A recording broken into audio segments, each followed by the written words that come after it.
네, 오늘도 우리 주일 예배 오신 여러분 진심으로 환영합니다. 오늘은 우리 교회 야외 예배 관계로 아침 9시 예배 드립니다. 오늘 보니까 코로나 걸린 가정도 있고 또 야외 예배 때문에도 그렇고 많이 빠졌는데 영상으로라도 우리 나중에 함께 예배 참여하는 성도들이 되시기 바랍니다. 우리 함께 사도신경으로 신앙 고백하겠습니다. 전능하사 천지를 만드신 하나님 아버지를 내가 믿사오며 그 외아들 우리 주 예수 그리스도를 믿사오니 이는 성령으로 잉태하사 동정녀 마리아에게 나시고 본디오 빌라도에게 고난을 받으사 십자가에 못 박혀 죽으시고 장사한 지 사흘 만에 죽은 자 가운데서 다시 살아나시며 하늘에 오르사 전능하신 하나님 우편에 앉아 계시다가 저리로서 산자와 죽은 자를 심판하러 오시리라. 성령을 믿사오며 거룩한 공회와 성도가 서로 교통하는 것과 죄를 사하여 주시는 것과 몸이 다시 사는 것과 영원히 사는 것을 믿사옵나이다. 아멘. 찬송가 585장 내주는 강한 성이여 찬양한 후에 우리 박철순 집사님 기도 인도해 주시겠습니다.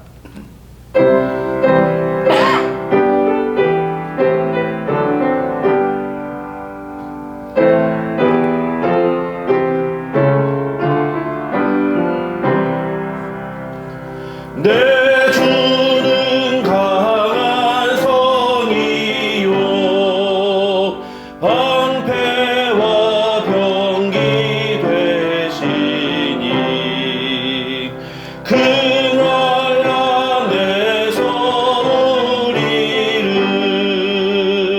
구하여 내시리로다.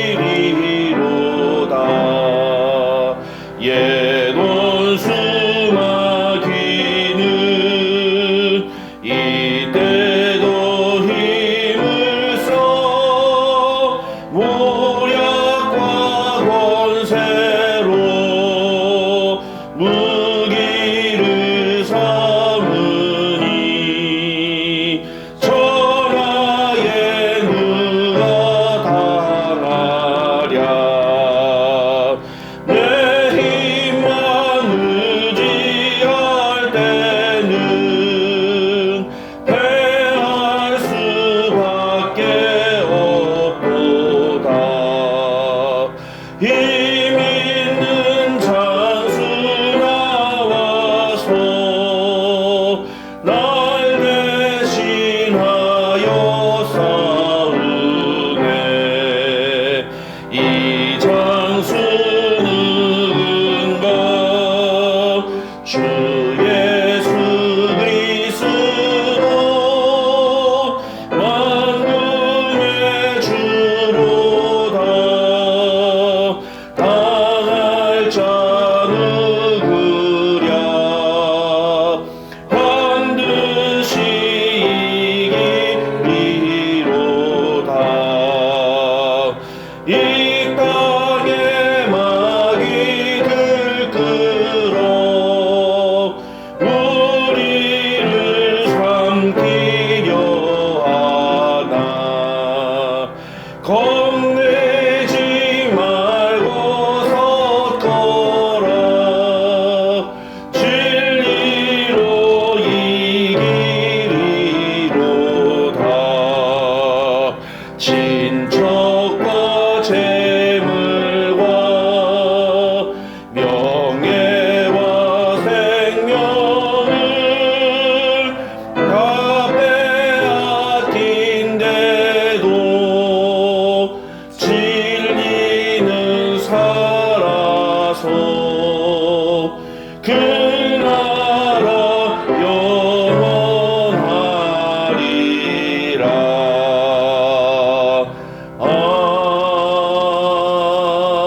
아멘. 함께 기도하겠습니다.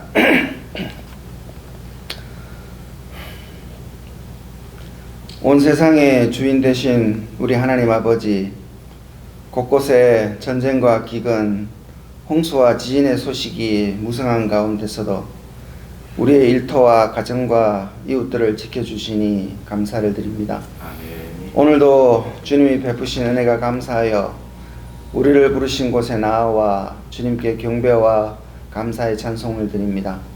주님, 이곳에 임재하시어 주의 영광을 나타내시며 귀 있는 자는 다 주의 말씀을 듣고 깨우침을 받아 온전케 하시는 하나님을 그 영혼에 품고 돌아가는 귀한 시간이 되게 인도하여 주시옵소서.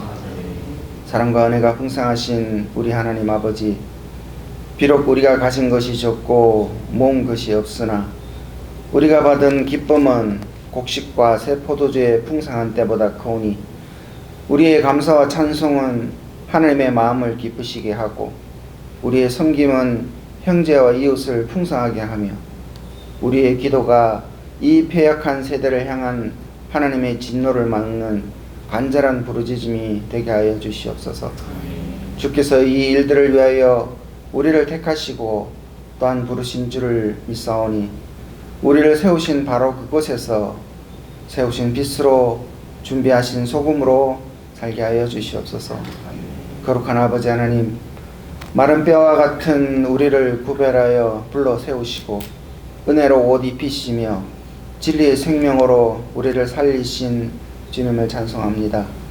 주님이 우리에게 주신 은혜와 진리가 우리의 삶을 통하여 소망 없는 이 세대로 흘러가기를 소원합니다. 마른 땅 같은 이 세대가 하나님의 은혜의 단비로 변화하여 여호와의 동산 같은 그곳으로 변화될 그날을 고대하며 주님의 자녀들 모두가 복음의 씨앗을 심어가는 수고를 아끼지 않는 저희들이 되게 하여 주시옵소서. 정하신 때가 이르기까지 오래 참으시는 우리 하나님 아버지, 조금씩 더 어두워져가는 이 세대 가운데서도 주님이 주신 등불을 꺼트리지 않고 우리의 영혼을 밝히고자 말씀 앞으로 또 나아옵니다.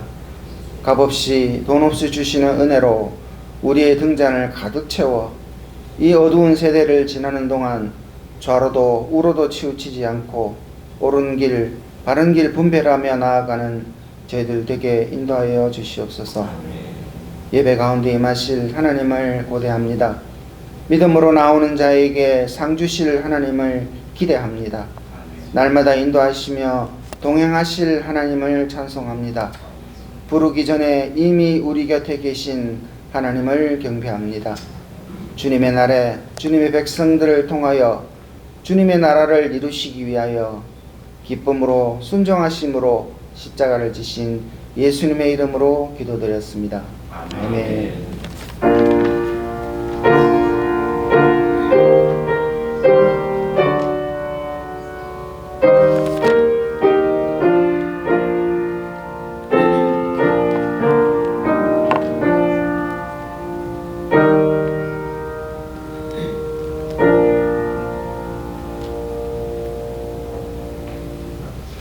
오늘 우리에게 주신 하나님의 말씀은 로마서 5장 12절부터 21절입니다. 로마서 5장 12절부터 21절 우리 한 목소리로 함께 읽겠습니다. 다 같이 읽겠습니다. 시작.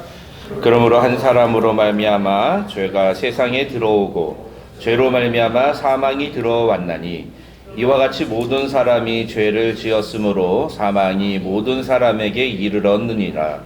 죄가 율법 있기 전에도 세상에 있었으나 율법이 없었을 때에는 죄를 죄로 여기지 아니하였느니라. 그러나 아담으로부터 모세까지 아담의 범죄와 같은 죄를 짓지 아니한 자들까지도 사망이 왕노릇하였나니 아담은 오실자의 모형이라. 그러나 이 은사는 그 범죄와 같지 아니하니 곧 한 사람의 범죄를 인하여 많은 사람이 죽었은즉 더욱 하나님의 은혜와 또한 한 사람 예수 그리스도의 은혜로 말미암은 선물은 많은 사람에게 넘쳤느니라. 또 이 선물은 범죄한 한 사람으로 말미암은 것과 같지 아니하니 심판은 한 사람으로 말미암아 정죄에 이르렀으나 은사는 많은 범죄로 말미암아 의롭다 하심의 이름이니라. 한 사람의 범죄로 말미암아 사망이 그 한 사람을 통하여 왕노릇하였은즉 더욱 은혜와 의의 선물을 넘치게 받는 자들은 한 분 예수 그리스도를 통하여 생명 안에서 왕노릇하리로다. 그런즉 한 범죄로 많은 사람이 정죄에 이른 것 같이 한 의로운 행위로 말미암아 많은 사람이 의롭다 하심을 받아 생명에 이르렀느니라. 한 사람이 순종하지 아니함으로 많은 사람이 죄인 된 것 같이 한 사람이 순종하심으로 많은 사람이 의인이 되리라. 율법이 들어온 것은 범죄를 더하게 하려 함이라. 그러나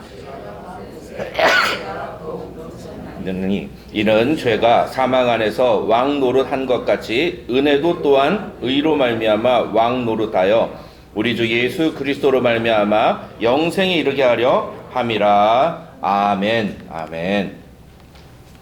우리 함께 읽은 본문 말씀 가지고 한 사람이 순종하심으로 라는 제목으로 하나님의 말씀 살펴보겠습니다. 오늘 설교는 제가 아예 그냥 결론부터 여러분 말씀을 드리겠습니다. 오늘 설교는 같은 내용이 계속 구절이 반복이 되는 건데 그 같은 내용이 뭐냐면 바로 19절이에요. 그래서 이 19절만 정확하게 이해하고 있으면 됩니다. 우리 다시 한번 19절 같이 읽어볼까요? 19절 읽겠습니다. 시작. 한 사람이 순종하지 아니함으로 많은 사람이 죄인 된 것 같이 한 사람이 순종하심으로 많은 사람이 의인이 되리라. 오늘 본문에서 바울이 이야기하려는 모든 내용은 다 요 구절 안에 다 들어 있습니다. 그리고 그 앞에 나오는 거의 대부분의 구절들은 요 19절에서 말하는 내용과 다 같은 의미예요.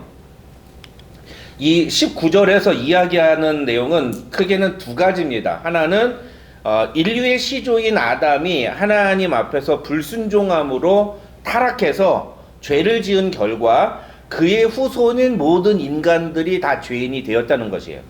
그게 하나의 중요한 내용이고, 다른 하나는 이 아담의 경우와 똑같이 예수 그리스도께서 하나님의 뜻에 순종하심으로, 그 하나님의 뜻에 순종하심으로 십자가에서 화목제물이 되셔서 죽으심으로 말미암아 그래서 이루신 하나님의 의, 그 새로운 의로 인해서 예수 그리스도를 믿는 모든 사람들, 예수 그리스도 안에 있는 모든 자들은 다 의인이 되었다는 겁니다. 아담의 범죄로 말미암아 모든 사람이 죄인이 된 것 같이 예수 그리스도의 순종하심으로 말미암아 모든 사람이 의인이 되었다라는 내용을 말하는 거예요. 그래서 이 앞에서 아담의 경우를 얘기하는 걸 가리켜서 우리는 원죄라고 얘기를 하고, 뒤에 이 예수 그리스도를 가리켜서 얘기하는 걸 가리켜서 칭의, justification 이라고 말을 하는 겁니다. 요 두 가지 내용을 같이 얘기를 하고 있는 거예요. 이 중에서 우리가 좀 중요한 것 중에 하나는 이 원죄의 교리에 대해서 좀 얘기를 해야 됩니다. 그러니까 가장 중요한 게 뭐냐면은 어떻게 해서 아담의 죄가 우리에게까지 이 영향을 미치게 됐는가. 그게 원죄거든요. 그죠? 왜 아담이 지은 죄를 우리에게도 유효하다고 얘기하는가? 아담이 지은 죄 때문에 나도 죄인이라고 얘기를 하는가? 예찬이가 죄를 지었는데 예훈이, 예성이가 똑같은 죄인이라고 얘기를 하는 거예요. 예훈아, 그러면 기분이 어때? 예찬이가 잘못했는데 너보고 막 너가 나쁜 놈이야 라고 얘기하면 기분이 좋을까 나쁠까? 안 좋아. 그게 당연한 거예요. 네. 근데 우리 모두 다 그런 취급을 받고 있는 거예요. 아담이 잘못을 한 건데 아담이 잘못했으면 아담만 혼내면 되잖아요. 근데 그게 아니라 아담이 잘못한 죄를 가지고 우리 보고 너도 똑같은 놈이야 라고 얘기를 한다는 거죠.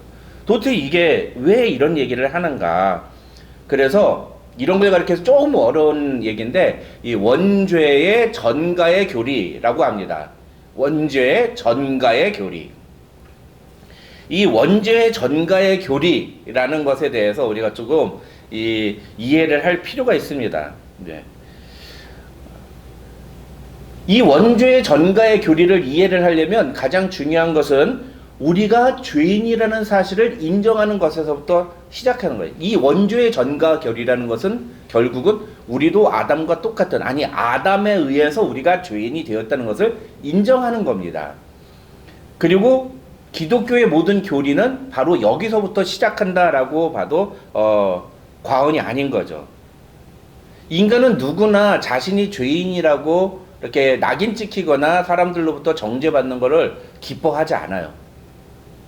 누구나 그렇습니다. 내가 죄인이라고 얘기 당하는 거를 누군가가 나에 대해서 저놈 나쁜 놈이야 라고 얘기하는 거를 듣기 좋아하는 사람은 아무도 없습니다.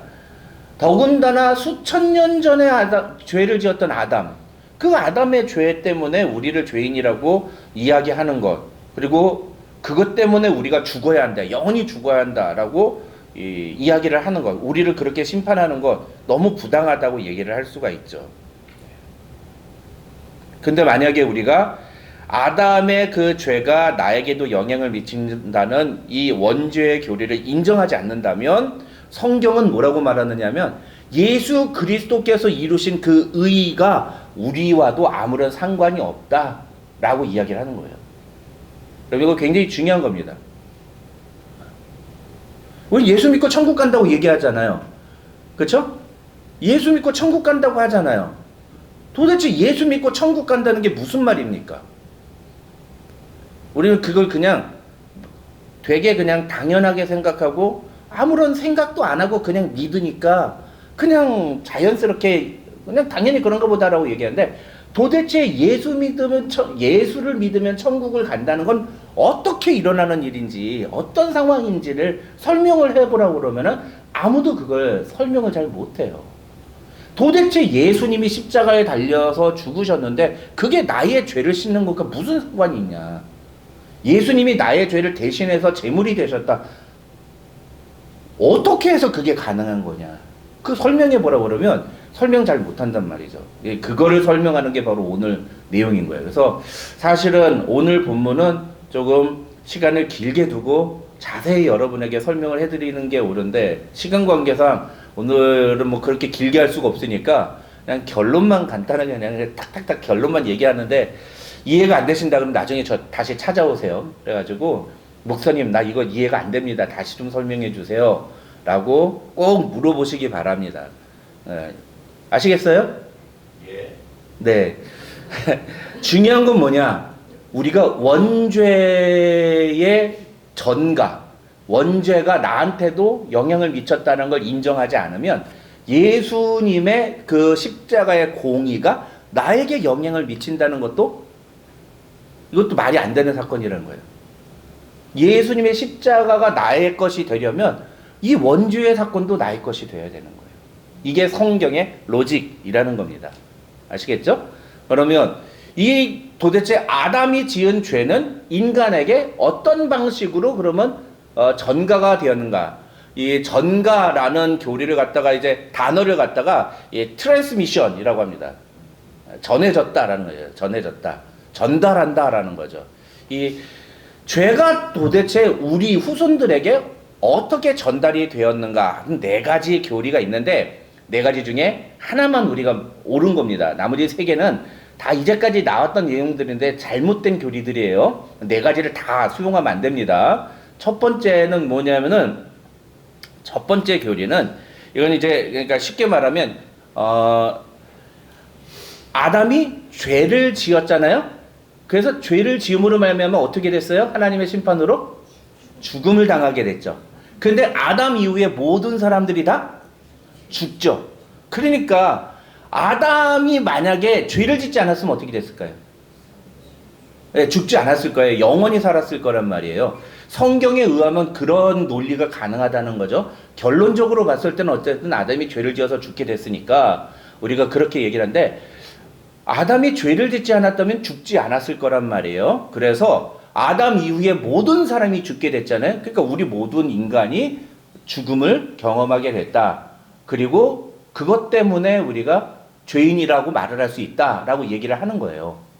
상당히 설득력이 있는 리저너블한 답인 거죠. 성경에 근거한 설명, 익스플레네이션인 거예요. 그런데 이거의 단점은 뭐냐면요, 그래서 죄가 어떻게 전가가 된다, 어떻게 트랜스미션 됐는데 라고 물어보면 그게 설명이 잘 안 되는 거예요.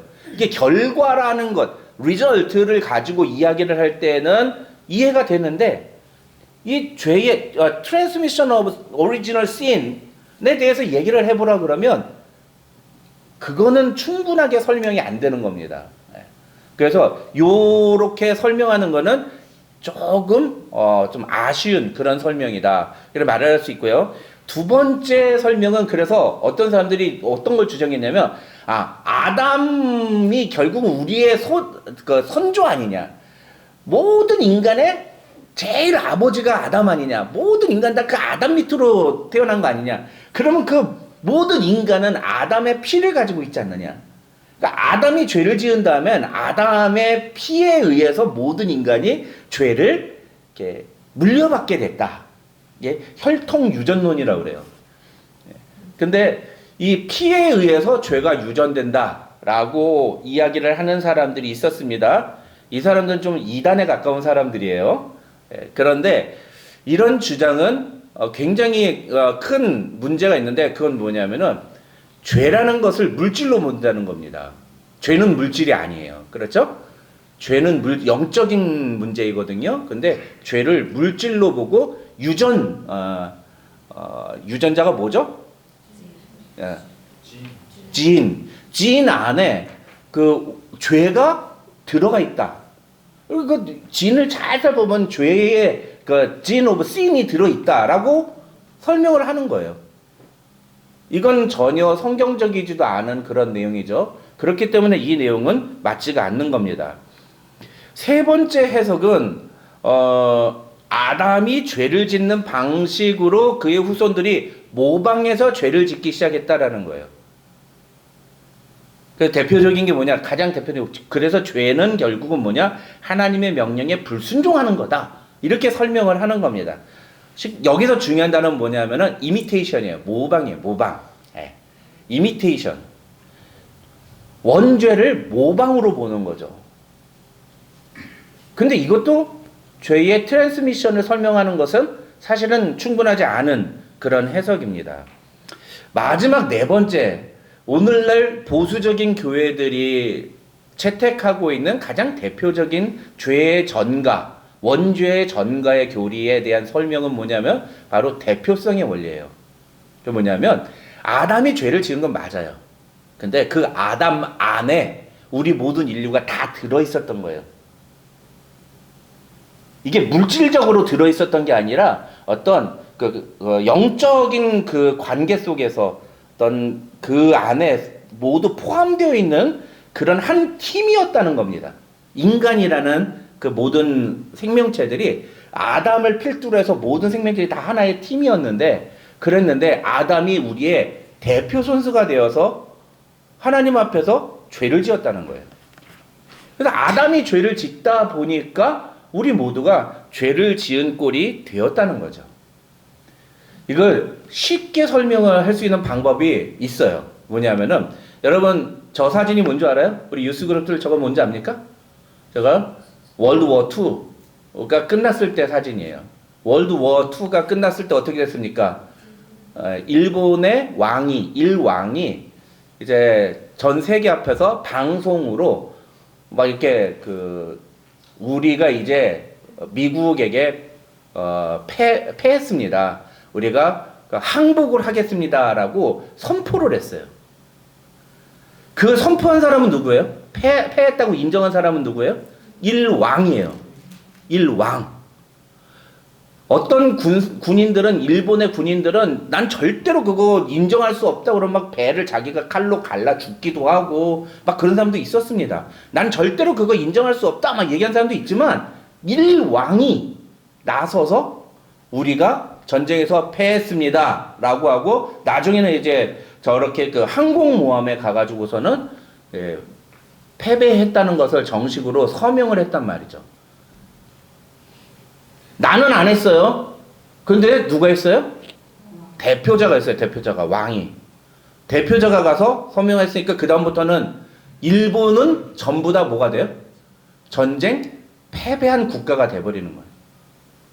그래서 전쟁 패배한 저 일본의 국민들이 다 어떻게 해요?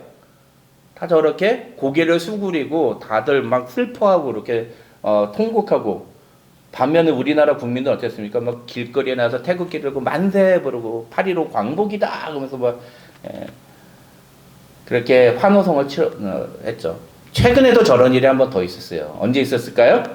2002년이에요. 2002년에 한국 축구 국가대표가 서울에서 열린 월드컵에서 막 골을 계속 넣었어요. 와, 골을 넣어가지고 우리나라가 4강까지 들어갔네요. 여러분이 보시기에 오른편에 있는 사진은 그 4강 들어갔을 때 국민들 앞에서 막 그 태극기 들고 환호하던 그런 장면이에요. 경기는 누가 했어요? 선수들이 했어요. 그렇죠? 그런데 그거 보고 기뻐하고 우리 이겼다 그래. 우리 국가대표 선수들이 4강에 들어갔습니다. 이렇게 얘기해요? 뭐라고 얘기해요? 대한민국이 4강에 들어갔습니다. 라고 얘기하죠. 이게 뭡니까? 그 대표 선수 안에 우리 모두가 함께 소속이 되는 거예요. 내가 소속이 되겠다고 얘기를 했습니까? 내가 거기다가 지원서를 썼나요? 그렇지 않았죠. 아무도 그거 쓴 사람 없어요. 그렇죠? 그런데 저 사람을 나의 대표 선수라고 인정하는 순간 저 사람의 승리가 나의 승리가 되고 저 사람의 패배가 나의 패배가 되는 거예요. 이게 대표의 원리란 말이죠. 근데 놀랍게도 바울이 우리에게 이 원죄와 칭의의 교리를 설명할 때 이 대표의 원리를 가지고 설명을 한다는 거예요. 바울이 우리의 대표 선수가 되어서 하나님 앞에서 범죄함으로 말미암아 아담이 우리의 대표 선수가 되어서 하나님 앞에서 범죄함으로 말미암아 아담으로 말미암아 모든 사람들이 죄인이 됐듯이 예수님이 우리의 대표 선수가 되어서 하나님의 모든 명령, 하나님의 모든 요구, 그게 뭐예요? 그게 율법이에요. 그게 율법. 그 율법의 모든 요구를 다 이루시고 그것을 이루신 후에 그것을 이루신 예수님을 믿는 모든 사람들의 대표가 되시는 거예요. 그래서 그 예수님을 믿기만 하면 이제는 예수님이 이루신 그 의가 예수님이 이루신 그 승리가 나의 승리가 된다. 라고 성경이 이야기를 해주고 있다는 거죠. 원죄의 전가 교리가 바로 이것이라는 거예요. 내가 죄인이라고 인정할 수밖에 없는 것, 나를 죄인이라고 말하는 이유가 바로 거기에 있다는 거죠. 나는 죄를 짓지 않았을 수 있어요. 어린 아기는 태어나자마자 갓 태어난 어린 아기는 죄를 짓지 않았을 수 있어요. 우리가 보기엔 죄인이 아니라고 볼 수 있어요. 그렇게 말할 수 있습니다. 근데 그런 이제 막 태어난 어린아이조차도 죄인이라고 말을 하는 이유는 이 아이조차도 아담을 자신의 대표로 인정하는 인간이기 때문인 거예요. 이걸 억셉트 하느냐 억셉트 하지 않느냐가 기독교의 굉장히 중요한 핵심이라는 겁니다. 그냥 교회 나와서 예수 믿고 천국 가면 된다 이게 아니라는 거예요. 근데 우리는 교회에서 맨 너무나 쉽게 너무나 그냥 간단하게만 하니까 실제적으로 우리의 신앙이 어떻게 구성이 되어 있고 그것이 어떤 식으로 로직이 되어 있는지에 대해서 배우질 않으니까 기독교 신앙이 점차 변질이 돼가는 거예요. 자기 만족을 위한 종교로 변질이 되어져 가는 거죠. 성경이 말하는 대로 믿는 신앙이 아니라 신앙생활 오래 하면 오래 할수록 자기중심적인 신앙이 점점 더 이렇게 펌되어 가는 이유가 바로 그거라는 거예요. 성경이 말하는 대로 배우지 못하기 때문에. 그래서 우리가 이런 내용을 가지고 원죄의 전가 교리가 무엇이고 그 원죄의 전가를 인정하는 게 우리가 칭의와 무슨 상관이 있는가를 배우는 것이 굉장히 중요하다는 거죠. 여러분 12절 말씀 우리 다시 한번 읽어볼까요? 12절입니다. 시작. 그러므로 한 사람으로 말미암아 죄가 세상에 들어오고 죄로 말미암아 사망이 들어왔나니 이와 같이 모든 사람이 죄를 지었으므로 사망이 모든 사람에게 이르렀느니라. 네. 여러분 이게 아까 우리 네 가지 설명 중에 어떻게 보면 첫 번째 설명하고 조금 연관이 되는 걸 거예요. 그렇죠? 그런데 이것을 설명하기 위해서 18절에서 바울은 그래서 아담은 모든 인간의 대표자고 예수님은 우리의 대표자다라고 말합니다. 다 같이 18절 19절 말씀 함께 읽겠습니다. 18절 19절입니다. 시작. 그런즉 한 범죄로 많은 사람이 정죄에 이른 것 같이 한 의로운 행위로 말미암아 많은 사람이 의롭다 하심을 받아 생명에 이르렀느니라. 한 사람이 순종하지 아니함으로 많은 사람이 죄인 된 것 같이 한 사람이 순종하심으로 많은 사람이 의인이 되리라. 결론만 말하면 아담을 대표로 하는 모든 인간이 죄인이 된 것처럼 예수 그리스도를 대표로 하는 모든 인간이 의인이 된다는 거예요. 이게 오늘 본문에서 바울이 이야기하는 내용입니다. 중요한 건 예수를 믿기 전까지 우리를 대표하는 존재는 아담밖에 없었던 거예요. 모든 인간을 대표하는 존재는 아담 한 사람밖에 없었다는 거죠. 그런데 예수님이 오신 이후에 우리에게 새로운 길이 생긴 거예요. 새로운 초이스가 생긴 겁니다. 새로운 선택의 기회가 생긴 거예요. 아담을 선택할 거냐? 예수님을 선택할 거냐? 근데 대부분의 사람들은 기본적으로 이 아담을 선택하고 아담의 죄의 영향 아래서 모든 선택하는 것이 죄의 선택밖에 없기 때문에 선한 것을 선택할 능력이 없어요. 모든 사람이 죄를 범하였음에 하나님의 영광에 이르지 못한 인간이 그 기본적으로 선을 선택할 능력 자체가 없었다고요. 근데 어떤 사람들은 그걸 선택할 능력이 있다고 얘기를 하는 거예요. 자기가 선택할 능력이 있다고 얘기를 하는 거예요. 성경은 그게 없다고 얘기를 하는데. 그래서 우리가 성경대로 믿는 게 중요한 겁니다. 예수님을 선택하지 않는 사람은 누구나 아담을 대표로 사는 사람들일 수밖에 없어요. 그런데 그런 우리에게 하나님께서 은혜를 주셔서 예수님을 선택할 수 있는 마음의 씨앗을 심겨주시는 거예요. 그걸 조금 어려운 표현으로 중생이라고 표현하는 거예요. 그게 바로 born again이에요. 다시 태어나는 거죠. 내가 다시 태어나는 사람 봤습니까? 내가 언제 몇 날 몇 시에 태어나고 싶어서 태어난 사람 한 명이라도 있습니까?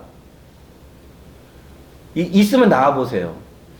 이 세상에 내가 언제 누군가야, 나 우리 아버지와 우리 엄마 밑에서 태어나야지 그러고서 태어나신 분 있으면 나와보세요. 인간의 출생도 인간이 자기의 의지로 결정한 것이 아니듯이 우리의 영적인 출생, born again도 우리의 의지로 출생하는 것이 아니라 하나님께서 우리에게 그 생명의 씨앗을 심어주심으로 말미암아 우리가 출생하게 되는 거예요. 그것을 성경은 은혜라고 말을 하는 겁니다.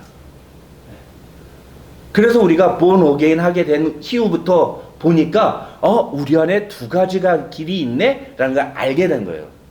born again 한 사람만이 이 우리에게 놓여있는 두 가지 길이 있다는 걸 볼 수 있어요. 그래서 그 중에 하나를 선택할 수 있는 거예요. 그래서 우리가 보기에는 내가 선택하는 것처럼 보이는데 사실은 저 출발 자체가 내가 선택하는 게 아니라 선택을 할 수 있도록 하나님이 우리에게 은혜를 주셨기 때문에 내가 그 선택이 가능해지는 것 뿐인 겁니다. 그리고 이 선택이 가능한 것은 죽을 때까지 우리에게 무엇을 요구하냐면 거룩한 삶을 요구해요. 그걸 우리는 성화라고 말합니다. 근데 이 성화의 길은 내 의지나 내 노력으로 하는 게 아니에요. 내 힘으로 하면 반드시 패할 수밖에 없어요. 오늘 우리 부른 찬송 뭐라고 그럴까? 585장 내주는 강아지.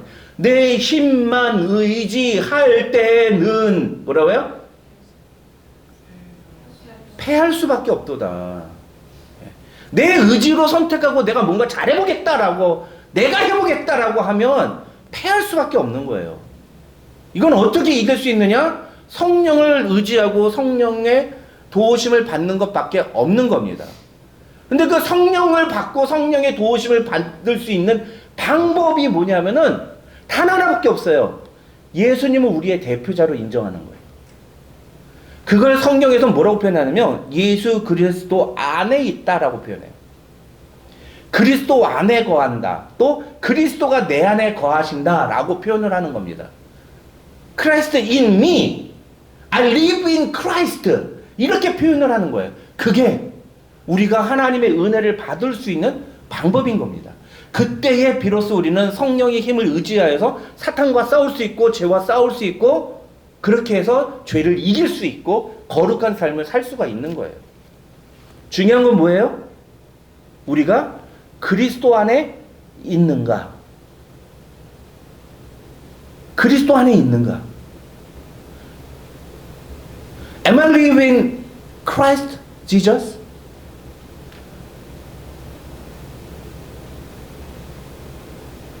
그게 굉장히 중요하다는 거예요. 마틴 로이드 존스라는 목사님이 있습니다. 이 마틴 로이드 존스 목사님, 제가 로마서 강의하면서 계속 말씀드리지만 이 목사님이 로마서 강의만 엄청나게 큰 많은 설교를 하셨어요. 이 목사님이 이 로마서 강의에서 오늘 본문과 관련해서 이런 얘기를 하셨습니다.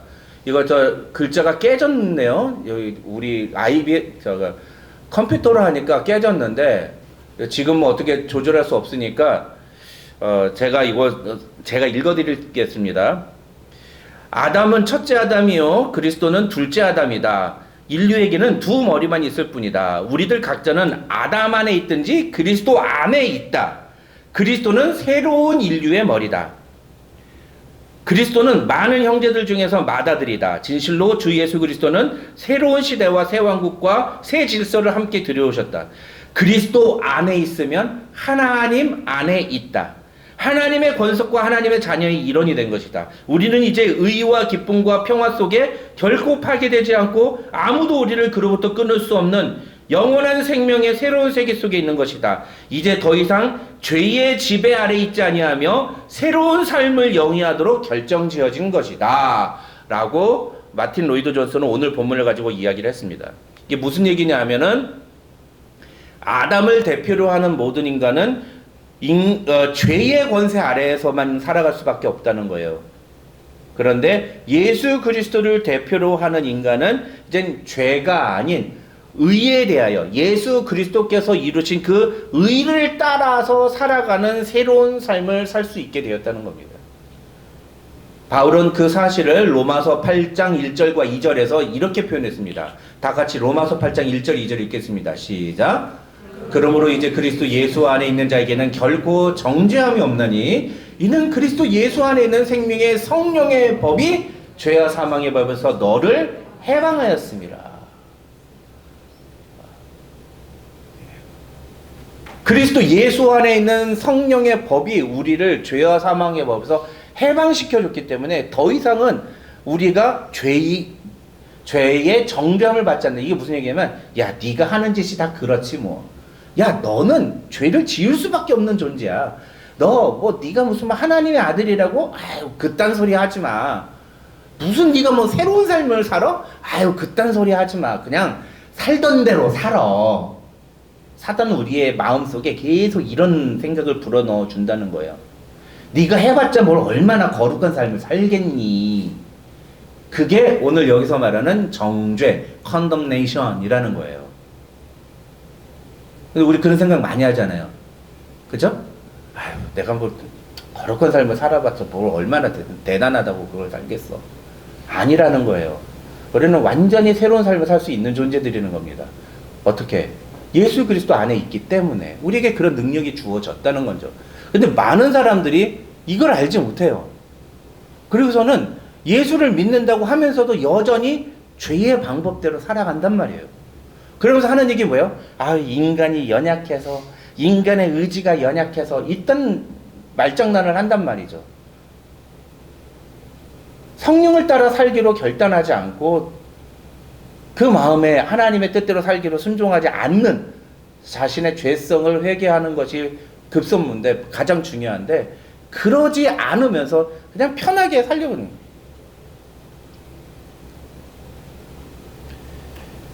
그래서 이제 로마서에서 그 다음부터 나오는 얘기가 뭐냐 하면은 이제 그렇게 우리가 의롭다함을 받은 사람은 그 의롭다함을 받은 사람다운 삶을 살아야 된다라는 얘기를 해요. 그 삶이 뭐냐? 그게 바로 sanctification, 성화라는 거예요. 성화. 거룩한 삶을 살아가는 겁니다. 그게 로마서 6장, 7장, 8장에서 나오는 내용이에요. 학자들은 그래서 이 로마서 5장 12절부터 21절까지를 가리켜서 로마서의 교리적인 전반부를 설명하는 내용과 후반부를 연결하는 징검다리라고 설명합니다. 그래서 이 내용을 원죄의 전가의 교례와 예수 그리스도의 대표성의 원리를 이해를 해야지만 앞에서 우리가 했던 칭의 원죄와 칭의의 내용과 뒤에 나오는 성화를 정확하게 이해할 수 있다는 거예요. 그래서 오늘 본문이 사실은 굉장히 중요한 내용인 거죠. 존 칼빈은 기독교 강요에서 이런 말을 했습니다. 우리가 그리스도 밖에 있고 그리스도에게서 분리되어 있는 한 그리스도가 인류를 구원하기 위해서 친히 당하시고 행하신 모든 것이 우리에게 아무런 소용이 없을 뿐더러 전혀 유익이 되지 않는다. 그리스도가 우리의 것이 되고 우리 속에 거하실 때 비로소 그분이 아버지에게서 받은 복을 우리와 함께 나눌 수가 있는 것이다. 무슨 얘기입니까?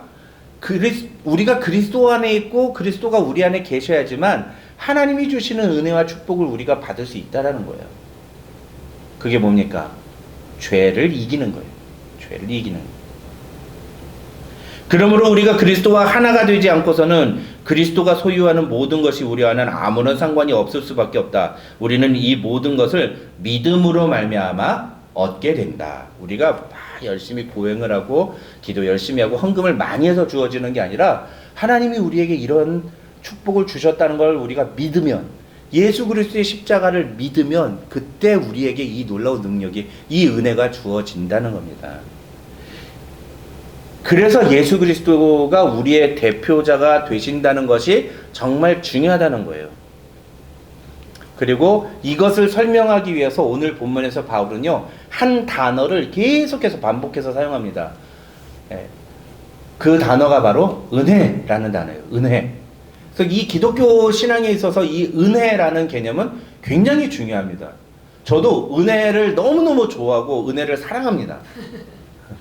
저도 은혜가 너무너무 중요하다고 생각을 해요. 그런데 생각보다 많은 사람들이 그 은혜가 뭔지를 잘 모르세요. 그리고 그 은혜를 되게 당연한 것처럼 생각을 하지, 살아가는 걸 봅니다. 그렇지 않아요. 이 은혜는 우리에게 힘을 주는 이유예요. 이 은혜 때문에 우리가 새 힘을 얻을 수 있어요. 그래서 여러분, 우리가 종종 교회에서 은혜 받아야 합니다 라고 얘기를 하잖아요. 이거 굉장히 중요한 말입니다. 그리고 여러분들이 목사님 설교를 듣고서 목사님 은혜 받았습니다 얘기하고 막 그러잖아요. 그럼 은혜 받았습니다 라고 얘기하면 그 사람의 삶 속에 변화가 일어나야 돼요. 진짜로 은혜를 받았다면. 근데 삶에서 변화가 하나도 안 일어나고 옛날하고 똑같은, 지난주하고 똑같은 신앙생활을 계속 하시면서 우리 목사님 말씀은 은혜가 있어 이렇게 얘기하는 건 약간 죄송한 표현이지만 거짓말이에요. 그래서 저의 목회 스승이신 오카노 목사님께서는 우리 후배 목회자들한테 뭐라고까지 얘기하셨냐면은, 목사들이 제일 조심해야 될 게 뭔지 아냐? 성도들이 은혜 받았다고 얘기하는 거다. 그 말에 속는 사람처럼 바보 같은 목사가 없다 라고 얘기를 하셨어요. 성도들이 은혜 받았다는 말에 속지 말고 성도들의 삶이 변화되는 것을 주목해라. 오늘 본문에서 바울은 이 은혜라는 단어를 10번이나 반복해서 사용합니다. 근데 은혜, 그레이스라는 단어는 한 5, 6번밖에 안 나와요. 5번인가 밖에 안 나오지만 나머지 5번은 어떤 단어로 나왔냐면 은사, gift, 혹은 선물이라는 단어로 나와요. present, 이런 단어로 나옵니다. 그래서 이 단어가 전부 다 같은 거예요. 다 은혜를 표현하는 거예요. 여러분, 그렇다면 왜 은혜라는 단어를 이렇게 강조할까요? 핵심은 그거예요. 우리가 의롭다함을 받은 것이 은혜로 된 것이라는 거예요. 내가 뭔가를 잘해서 된 게 절대 아니라는 거죠. 20절 같이 한번 읽어볼까요? 시작. 율법이 들어온 것은 범죄를 더하게 하려 함이라. 그러나 죄가 더한 것에 은혜가 더욱 넘쳤나니. 이 말은 무슨 뜻이냐면, 우리가 얼마나 심각한 죄인인지를 깨달으면 하나님이 우리에게 부어주시는 은혜가 그만큼 더 크다는 얘기예요. 이걸 잘 이해를 해야 됩니다. 내가 얼마나 심각한 죄인인지를 깨달으면 깨달을수록 하나님이 나에게 부어주시는 은혜가 더 크다는 얘기입니다. 그러니까 우리가 하나님의 은혜를 경험하려면 뭘 해야 돼요? 내 죄를 발견해야 돼요. 내 죄가 얼마나 심각한지를 깨달으면 되는 겁니다. 많은 사람들이 은혜 없이 신앙생활을 하거든요. 왜 그럴까요? 내가 죄인이라는 사실을 알지 못하기 때문에 자기 죄는 안 보고 다른 것을 가지고 은혜라고 얘기하는 거예요. 그래서 자기 만족하고 자기 기쁘고 오늘 설교는 내가 조금 이해하기가 쉬웠어, 은혜 받았어, 이렇게 표현한단 말이에요. 그건 잘못된 표현이라는 거죠. 근데 우리가 얼마나 그런 거에 익숙해져 있어요. 나에게 익숙한 거, 나에게 듣기 편한 거, 그런 걸 추구하면서 신앙생활 하잖아요.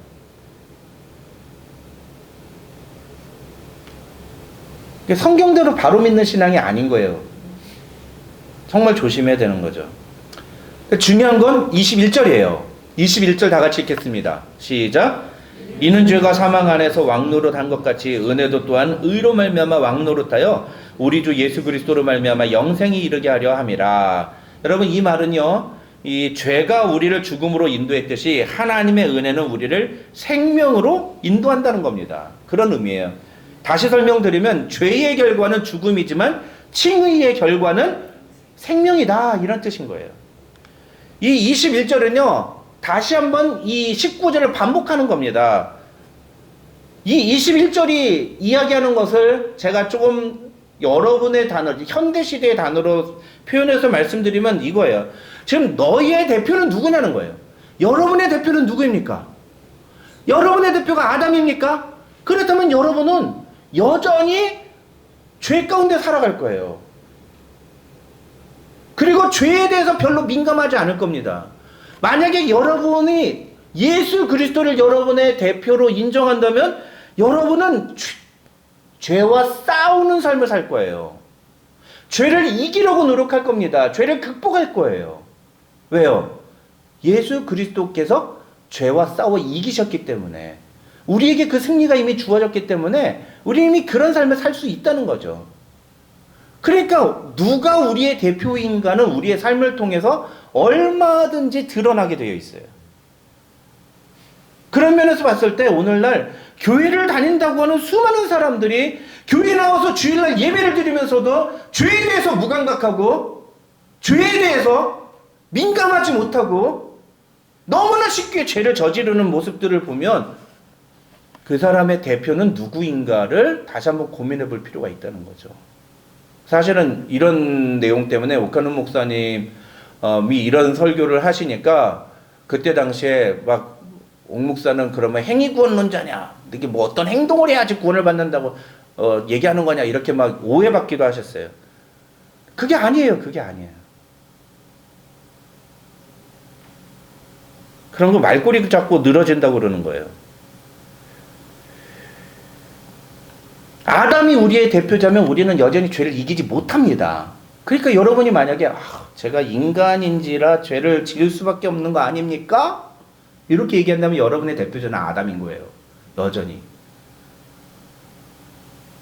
예수님을 대표로 하는 사람은 어떻습니까? 예수님이 나에게 승리를 주셨는데 나의 연약함으로 말미암아 내가 또 여전히 죄를 지었습니다. 라고 인정하고 그 죄를 가지고 하나님 앞에 정직하게 나아가는 거예요. 그래서 뭐 해요? 회개하는 거예요. 회개. 그래서 참된 기독교인의 삶은 회개의 삶이에요. 회개에서부터 시작하고 회개로 끝나는 거예요. 죽을 때까지 회개하다 가는 겁니다. 죽을 때까지 매일 아침에 십자가 바라보면서 주님, 내가 오늘도 죄를 이기게 해주십시오 라고 기도하고 갔다가 집에 와서 잠자리 들기 전에는 하나님, 내가 오늘 하루를 사니까 또 내가 또 죄에 또 졌네요. 참 나의 연약함을 주님, 그럼에도 불구하고 무한정으로 십자가 앞에 나아가면 나의 죄를 용서해 주신다는 그 은혜를 바라보고 왔사오니 하나님, 나를 오늘도 용서해 주시고 내가 알고도 지은 죄 모르고도 지은 죄 주님 나를 불쌍히 여겨주시고 주님의 십자가 보혈로 나를 깨끗게 하여 주시옵소서 라고 기도할 때 그 순간 주님의 십자가의 보혈이 나의 모든 죄를 깨끗이 씻어주신다고 성경은 말한다는 겁니다. 여러분 믿습니까? 그럼 또 다음날 또 우리가 다시 또 십자가 바라보면서 이제 또 다시 세상에 나가서 의인답게 살겠습니다. 그렇게 고백할 수 있다는 거예요. 이게 기독교인의 삶의 원리라는 거죠. 이게 성화의 삶이라는 겁니다. 사랑하는 성도 여러분, 여러분의 대표는 누구입니까? 우리의 대표는 누구입니까? 예? 나의 대표는 누구입니까? 나는 칭의를 따라 살고 있습니까? 예수님의 은혜 아래서 살아가고 있습니까? 예수님의 은혜 아래서 살아가는 사람은 죄와 싸워서 이길 수 있습니다. 예.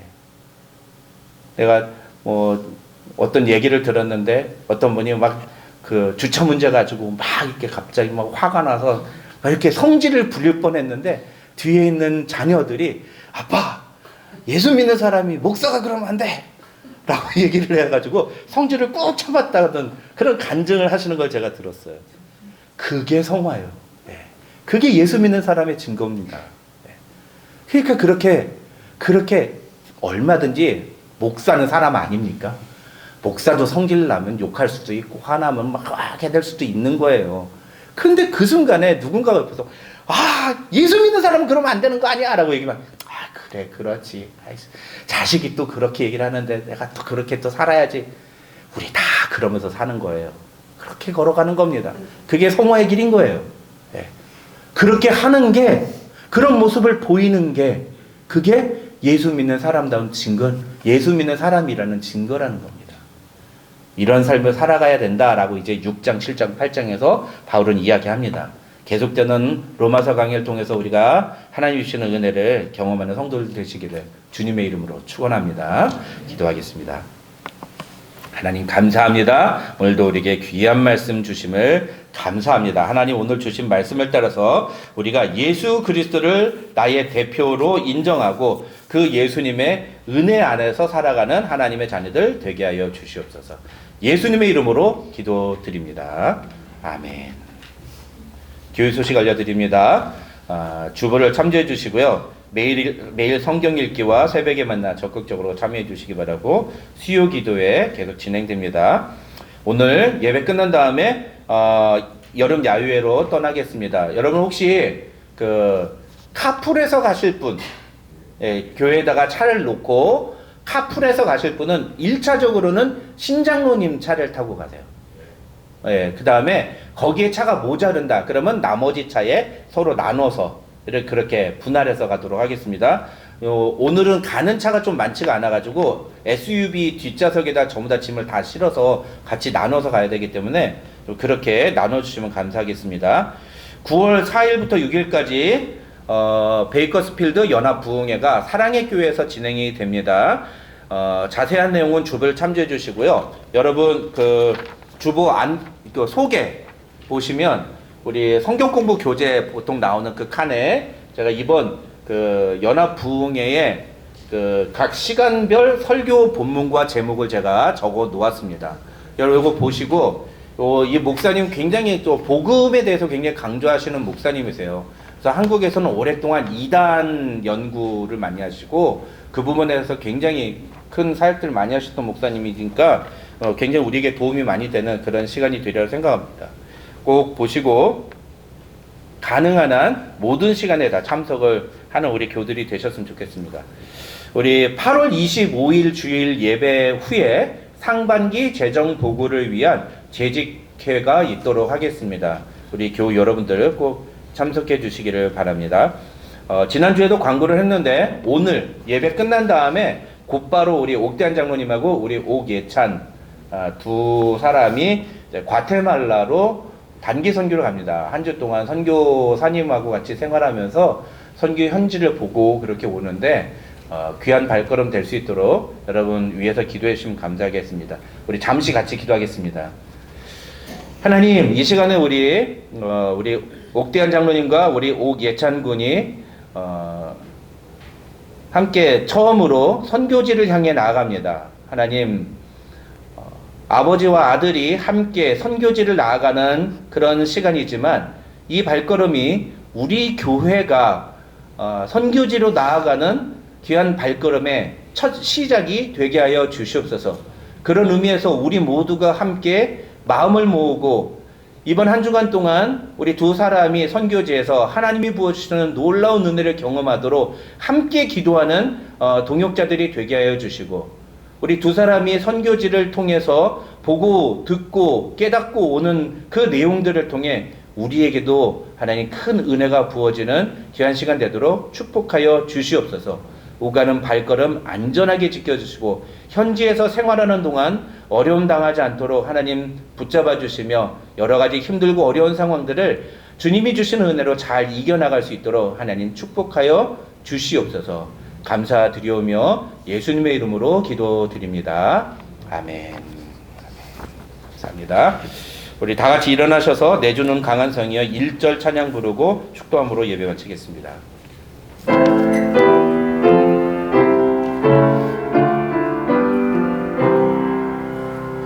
내주는 강한 성이요 방패와 병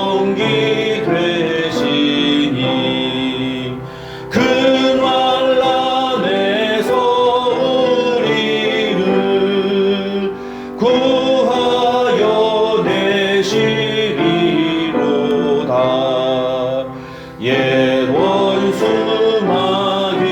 마귀는 이때도 힘을 써 모략과 권세로 무기를 삼으니 천하에 누가 당하랴.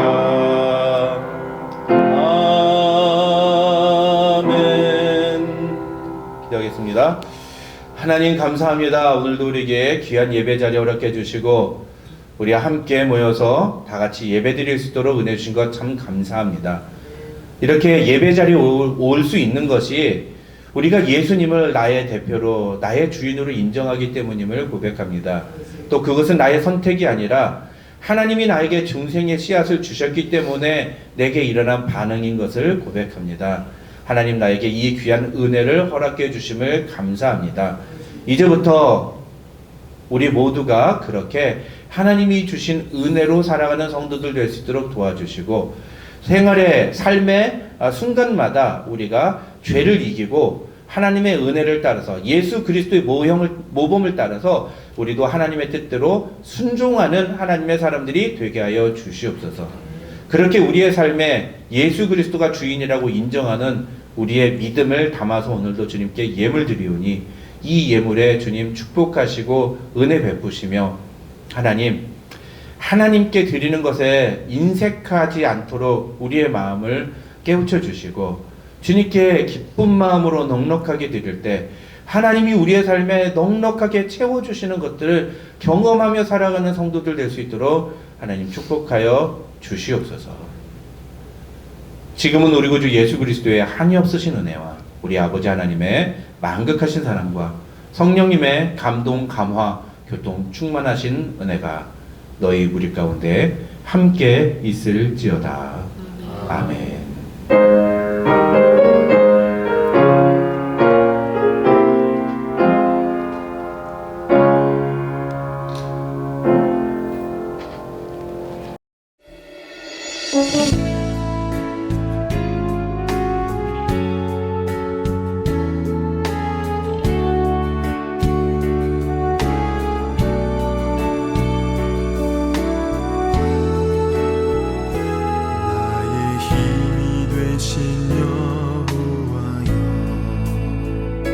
내가 주